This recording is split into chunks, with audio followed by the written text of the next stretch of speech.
Taigi jūs, Dievo išrinktieji, šventieji ir numylėtiniai, apsivilkite nuoširdžiu gailestingumu, gerumu, nuolankumu, romumu ir kantrumu. Būkite vieni kitiems pakantus ir atleiskite vieni kitiems, jei vienas prieš kitą turite skundą. Kaip Viešpats jums atleido, taip ir jūs atleiskite. Viršum viso šito tebūna meilė, kuri yra tobulumo raištis. Jūsų širdyse teviešpatauja Kristaus ramybė, į kurią esate pašaukti viename kūne. Būkite dėkingi. Nepakanka parodyti dosnumo ir atlaidumo artimui, palaikyti jo veiksmais ar kalbomis. Tai turėtų kilti iš širdies. Kitaip Dievas mums neatleis ir išmes iš savo malonės karalystės. Jei jaučiame mums rodomą Dievo maloningumą, turėtume džiugiai atleisti mus įžeidusiems broliams ir seserims. Dangiškasis Tėvas mūsų nuodėmes atleidžia tam, kad mes taip pat atleistume kitiems ir parodytume tokį gailestingumą, kokį mums rodo Dievas, atleisdamas nuodėmę, mirtį, kaltę ir kitiems sukeltus skausmus. Jeigu taip elgiamės, jau esame Dievo karalystėje.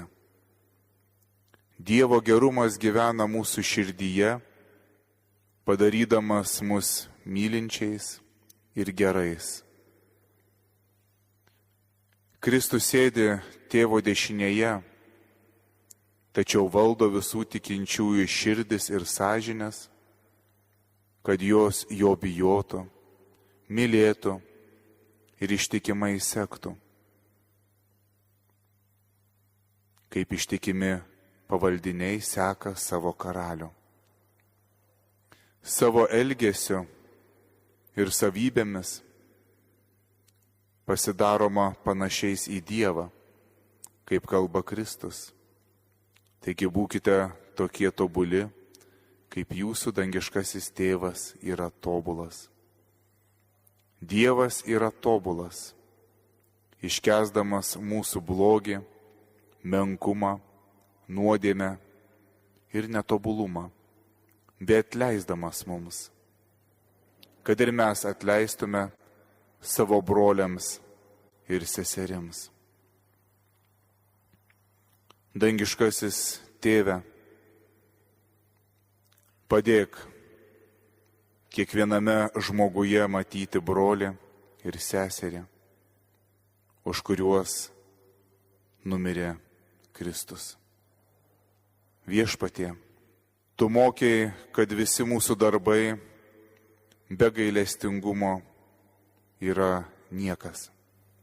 Siųsk savo šventąją dvasią ir išliek šią nuostabiausią gailestingumo dovaną į mūsų širdis, nes ji yra tikrasis ramybės bei visų dvasinių vertybių ryšys, kurį praradęs tas, kuris gyvena, yra lyg miręs tavo akyse. Padėk mums būti gailestingiams. Vardant tavo Sūnaus Jėzaus Kristaus, mūsų Viešpaties, kuris gyvena ir viešpatauja su tavimi ir šventąja dvasia, vienas Dievas per amžių amžius. Amen.